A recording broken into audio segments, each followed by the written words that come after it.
All right, let's get right into it. Today, we're unpacking the story of Cambodia. How a nation that was once seen as this beacon of peace somehow plunged into one of the most devastating civil wars of the entire 20th century.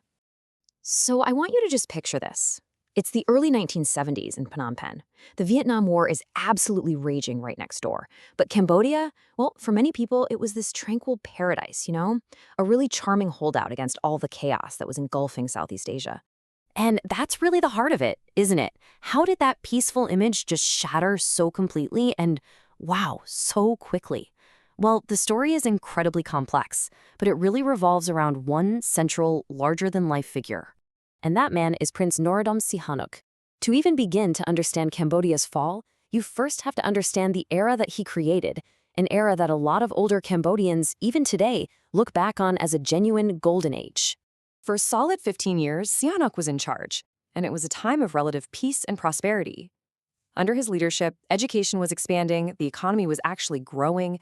Cambodia just had this sense of stability that was such a stark contrast to what was happening with its neighbors. Sihanouk was, you gotta hand it to him, a master politician.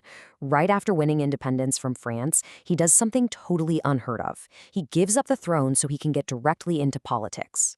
He creates his own political movement, the Sangkum, and basically builds a one-party state with himself right at the center of everything.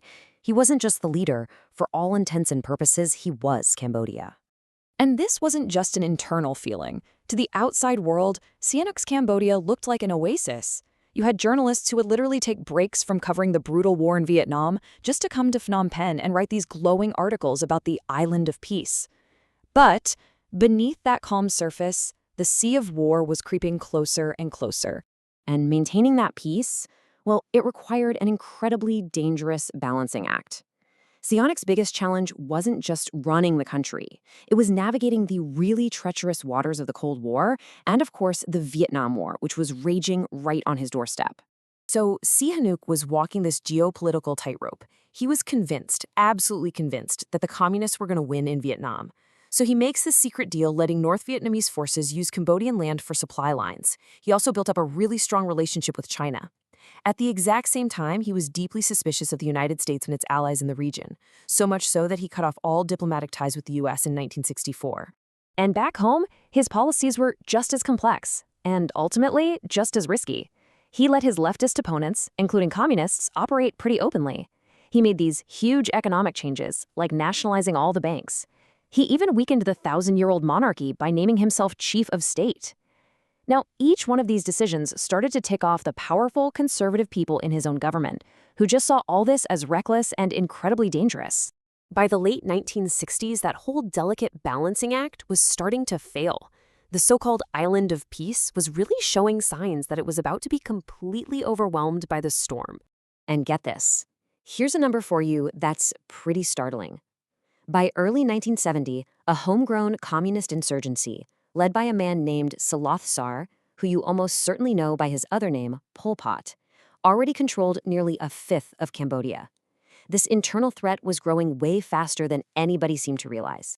And then it was like everything went wrong all at once. The Vietnam War was spilling across the border.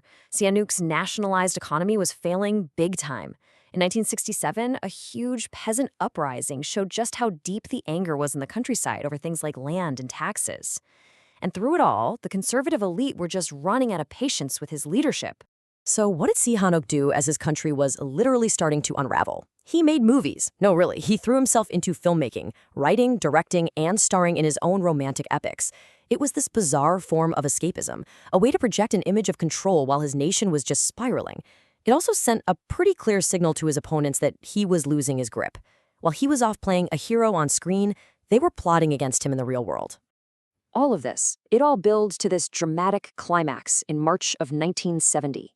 This is the moment when Sihanouk's world, and all of Cambodia's with it, just came crashing down. The timing here was absolutely critical. Sihanouk was out of the country. He was traveling on his way from Moscow to Beijing, and he had no idea what was about to go down back home. Then, in this absolutely stunning move, the very assembly that he had created, led by his own prime minister, Lon Nol, and a rival prince, Sirik Matok, they turned on him. Now, from their point of view, they weren't destroying the country. They thought they were trying to save it from Sihanouk's cozy relationship with the communists. The very institutions he built to keep his power were now being used to destroy him. So, on March 18th, they voted to remove him from power. In the cities, the move was actually celebrated by educated people and the army who were just fed up with his policies. But out in the countryside, where Sihanouk was seen as this sort of god king because of his royal blood and his charisma, the news was met with just shock and disbelief. The nation was now split right down the middle. And what happened next is what pushed Cambodia right over the edge. Sihanouk, now in exile, made a decision that would have absolutely catastrophic consequences for his people. From Beijing, Sihanouk gets on the radio and makes this shocking announcement. He calls on the Cambodian people to rise up and fight the new government. And who does he team up with to lead this fight? His old enemies, the Khmer Rouge, the very same communists his own army had been fighting. And with that single broadcast, he plunged his country headfirst into a brutal, devastating civil war. And this just leaves us with this final haunting thought.